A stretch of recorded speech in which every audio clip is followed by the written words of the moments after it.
মদই খুব স্ত্রীভক্ত। স্ত্রীর কথা ছাড়া সে কোথাও যায় না, কিছুটি করে না। সে যাই করে সব তার স্ত্রী তাকে যা বলে তাই করে।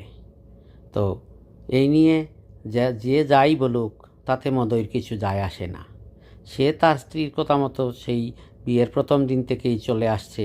এখনও 10 বছর হয়ে গেল তাদের বিবাহের, তারা ওইভাবেই চলছে। সে তার স্ত্রী যেভাবে বলে সেইভাবেই সে চলে।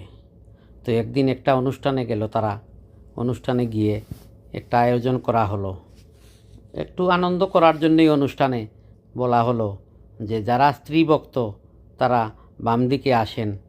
ও আরেকটা কথা, সেই অনুষ্ঠানে যাওয়ার আগে মদইর ওয়াইফ বলেছিল যে সবাই যেদিকে যায় তুমি ঠিক উল্টো দিকে থাকবে। তখন মদই করল কি, সবাই যেদিকে গেল সে ঠিক উল্টো দিকে দাঁড়ালো। তখন আয়োজক জিজ্ঞেস করল, কি ভাই, আপনি তো দেখছি একমাত্র ব্যক্তি যিনি স্ত্রীভক্ত নন, স্ত্রীর কথা শুনেন না।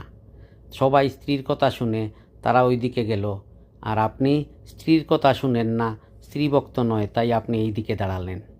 তখন মদই বলল, এইটা কিছু বুঝি না, তবে আমি এখানে আসার আগে আমার স্ত্রী বলেছিল যে সবাই যেদিকে যায় তুমি ঠিক উল্টো দিকে যাবে, তাই আমার স্ত্রী রাগ করবে, এই জন্য আমিও সবার বিপরীতে দাঁড়ালাম।